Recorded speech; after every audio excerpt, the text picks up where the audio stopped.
ॐ नमः भगवते वासुदेवाय। শ্রীমদ্ ভগবদ্গীতা ত্রয়োদশ অধ্যায় প্রকৃতি পুরুষ বিবেক যোগ। হরে কৃষ্ণ। আজ আমরা প্রকৃতি পুরুষ বিবেক যোগের 14 নম্বর শ্লোকটি শুনব। সর্বতঃ পাণিপাদং তৎ সর্বতো वक्षि शिरोमुखं सर्वतः श्रुतिमल्लोके सर्वमावृत्तो तिष्ठति। অনুবাদ: সর্বত্রই তার হস্ত, পদ, চক্ষু, মস্তক ও মুখ বর্তমান এবং তিনি সর্বত্রই কর্ণযুক্ত। এভাবেই জগতের সব কিছুতে পরিব্যাপ্ত হয়ে তিনি বিরাজমান। তাৎপর্য: ভগবানের সম্বন্ধে সুন্দর বিবরণ। ভগবানের হস্ত, পদ, চক্ষু ইত্যাদি কিভাবে সর্বত্র বিদ্যমান। ভগবান তো চিন্ময় দুনিয়ায় থাকেন, তবে কিভাবে এই জড় দুঃখালয় দুনিয়ায় ভগবান বিদ্যমান থাকবেন? আমরা তো যেখানেই থাকি সেখান থেকে ভগবানকে আরতি নিবেদন করি, ভোগ নিবেদন করি। ভগবান যদি সর্বত্র না থাকবেন তবে তিনি কিভাবে তা গ্রহণ করবেন? ঠিক আছে, আমরা বুঝলাম ভগবান রয়েছেন, কিন্তু কেমন করে রয়েছেন? আমাদের মধ্যে পরমাত্মা রূপে ভগবান সব সময় বিরাজমান।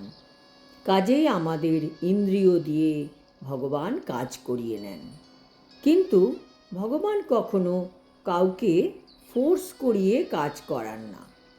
যতক্ষণ না আমরা ভগবানের কাছে আত্মসমর্পণ করছি এবং বলছি, হে ভগবান, আমি আমার শরীর সম্পূর্ণভাবে তোমার চরণে নিবেদন করলাম। এখন থেকে তুমি এর মালিক। তুমি তোমার ইচ্ছে মতন এই শরীরটিকে ব্যবহার করো এবং দয়া করে এই শরীরটিকে দিয়ে তুমি তোমার কিছু কাজ করিয়ে নাও।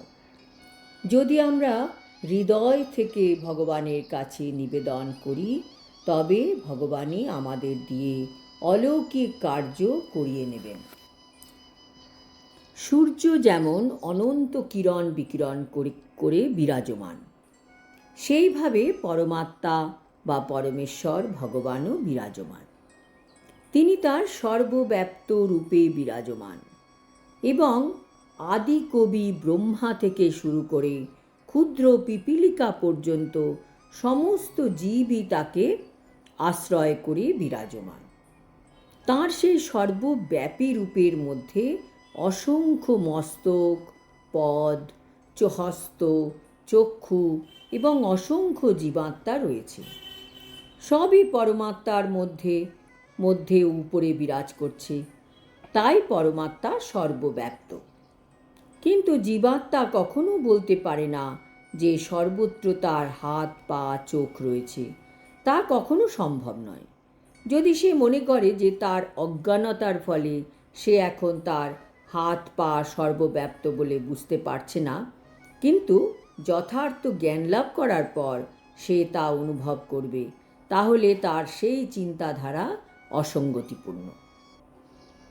তার অর্থ এই যে জড় প্রকৃতির দ্বারা আবদ্ধ হয়ে পড়ার ফলে জীব আর পরম সত্তা নয়। পরমেশ্বর জীবাত্মা থেকে ভিন্ন। পরমেশ্বর ভগবান সীমাহীনভাবে তার হাত বর্ধিত করতে পারেন, কিন্তু জীবাত্মা তা পারে না। ভগবদ্গীতায় ভগবান বলেছেন যে যদি কেউ তাকে ফুল, ফল অথবা জল নিবেদন করেন, তাহলে তিনি তা গ্রহণ করেন। ভগবান যদি দূরে থাকেন, তাহলে কি তিনি এগুলি গ্রহণ করতে পারতেন? সেটি ভগবানের সর্বশক্তিমত্তা। এমনকি যদিও তিনি এই পৃথিবী থেকে অনেক দূরে তার নিজ ধামে রয়েছেন, তবুও তিনি তার হাত প্রসারিত করে তার উদ্দেশ্যে নিবেদিত নৈবেদ্য গ্রহণ করতে পারেন। এমনই তার অচিন্ত্য শক্তি। ব্রহ্মসংহিতায় বলা হয়েছে গোলোক ইব নিবসত্যখিলাত্মভূত। যদিও তিনি সর্বদাই তার চিন্ময় ধাম গোলক বৃন্দাবনে অপ্রাকৃত লীলাবিলাস করছেন, তবুও তিনি সর্বত্রই বিরাজমান। জীবাত্মা কখনোই দাবি করতে পারে না যে সে সর্বত্রই বিরাজমান। তাই এই শ্লোকে পরমাত্মা পরমেশ্বর ভগবানের বর্ণনা করা হয়েছে, জীবাত্মার নয়। আজ এই পর্যন্ত। আগামী শ্লোকে পরমাত্মার গুণের বিভিন্ন পরিচয় আমরা পাব। হরি ওম তৎসৎ। হরে কৃষ্ণ।